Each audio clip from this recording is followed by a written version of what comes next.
Awesome screen, awesome camera, long-lasting battery life.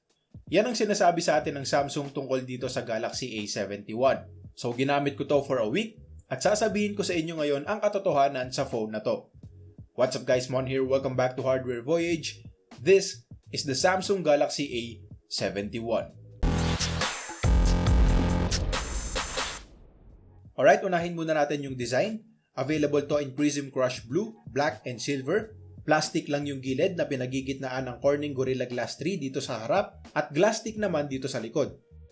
Meron tong prism effect so makakakita tayo ng rainbow gradient kapag naiilawan, pero take note na plastic lang to, mukha lang glass. Now it doesn't feel cheap, it doesn't look cheap, pero fingerprint magnet pa rin. Meron tayong rectangular camera bump kaya medyo maalog kapag nakapatong sa desk.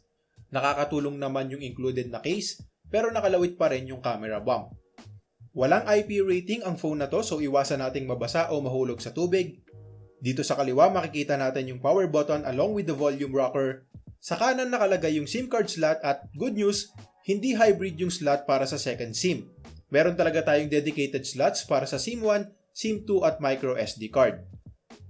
Sa taas makikita natin yung secondary microphone at dito naman sa baba meron tayong headphone jack, USB Type-C port, primary microphone at yung single down firing speaker na halos walang bass, may konting distortion at max volume pero pwede na for watching videos. Dito naman tayo sa display, kung mapapansin nyo sobrang laki ng phone na to dahil meron tayong 6.7 inches Super AMOLED flat display na merong Full HD Plus resolution. Halos kasing laki na to ng Note 10 Plus pero manipis lang at hindi mabigat. Meron tayong punch hole cutout para sa 32 megapixel front facing camera. Maliit lang to so hindi ko na din talaga napapansin. Syempre meron din tayong always on display feature para sa mga notifications. At kahit hindi Quad HD ang resolution nito, maganda pa rin talaga ang display. Sobrang linaw at walang problema kahit gamitin outdoors. Viewing angle is great. Punchy and vibrant yung colors lalo na kapag sinet sa vivid mode. So okay na okay to for media consumption. Kung mahilig ka manood ng movies, mag-Netflix or YouTube, sobrang ma-enjoy mo ang display nitong A71. Sa ilalim nito, meron tayong optical fingerprint scanner. Medyo mabagal to compared sa mga phones from other brands. At may mga times din na hindi agad nababasa ang daliri ko. So I suggest na i-register natin ng 2 hanggang 3 beses ang mga daliri natin para mabasa ka agad. Para naman sa quad camera setup nitong A71, meron tayong 5 megapixel depth sensor para sa mga portrait shots, 64 megapixel main shooter, 12 megapixel ultra-wide, at 5 megapixel macro cam. Maganda ang photos dito sa main camera, natural naman ang kulay, okay ang dynamic range, very detailed at minimal lang ang noise.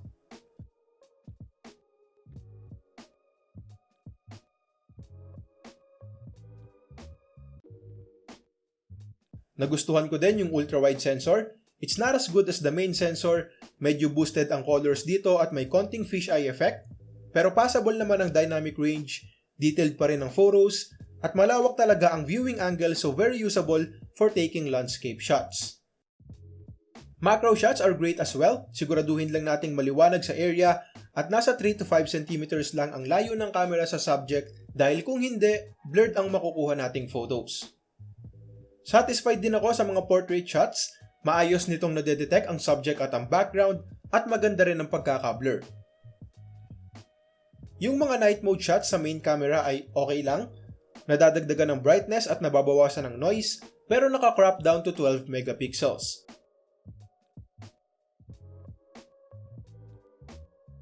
Sa ultra-wide walang crop pero pareho lang din ang nangyayari, dagdag brightness, less noise at mas sharp, so decent naman ang night mode shots overall.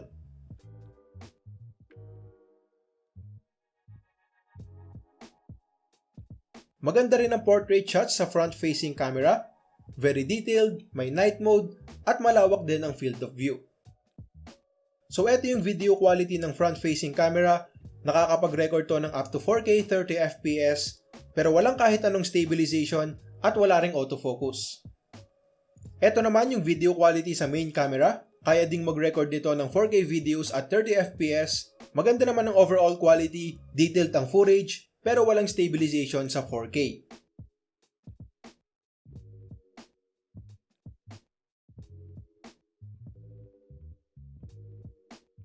Now kapag binaba natin sa 1080p ang resolution, mapapansin nyo na medyo stable na ang footage at yan ay dahil meron tayong Electronic Image Stabilization or EIS sa 1080p. Pwede rin nating i-enable yung Super Steady Mode. Gagamitin ito yung ultra-wide sensor para mag-record ng sobrang stable na video at 1080p.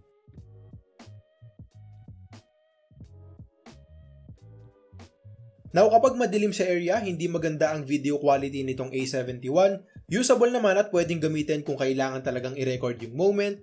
Just don't expect high quality videos kahit pa nakaset sa 4K. Para naman sa processing performance, meron tayong Snapdragon 730G chipset, 8GB of RAM, at 128GB of internal storage na expandable hanggang 512GB. Smooth naman ang overall experience, walang lag kahit maraming apps ang naka-open. Nakaka-experience nga lang ako ng konting frame drops kapag naglalaro ng games na nakaset sa ultra settings. Well, ine-expect ko na to dahil mid-range chipset lang naman ang 730G. So for gaming, I suggest na iset lang natin yung settings sa medium to high for smoother gameplay.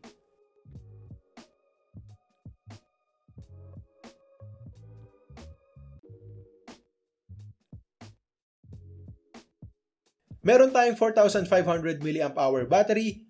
Now of course, depende yung battery life kung paano natin ginagamit ang phone. Sa akin, tumatagal to ng 1.5 araw sa isang charge. Not the best that I've tried, pero for most people, tatagal naman to ng isang buong araw o higit pa.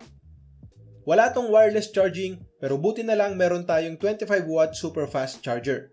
Upon testing, 1 hour and 20 minutes lang ang kailangan para ma-fully charge to, at sa loob ng 30 minutes, na-charge ko to from 0 to 50%. Now for the software, Samsung One UI 2 ang naka-install dito on top of Android 10. Malaking tulong to for one-handed operation, lalo na't sobrang laki ng phone. Malalaki yung icons, pwede nating i-open yung notification panel kapag nag-swipe down sa kahit saang part ng home screen at meron ding one-handed mode. But that doesn't change the fact na malaki yung phone, so mas maganda pa rin gamitin gamit ang dalawang kamay. Now the Samsung Galaxy A71 is a really great mid-range smartphone. Sobrang ganda ng display, maganda din yung camera, okay na okay ang battery life, software experience, and overall performance. Kaya lang, yung presyo. Ang Galaxy A71 ay nagkakahalaga ng 22,990 pesos. And let's be honest here, medyo may kamahalan ang phone na to, lalo na't may mga phone sa ibang brands na naka-Snapdragon 855 na for less than 20k. So premium price for a premium brand. Hindi ko masasabing sulit to, pero kung may 23k budget ka at gusto mo talaga na Samsung ang phone mo, then the A71 might be the best phone for you. Alright, that's all for me. Huwag niyong kalimutang mag-subscribe para sa channel. Maraming salamat sa panonood at next time ulit. Peace!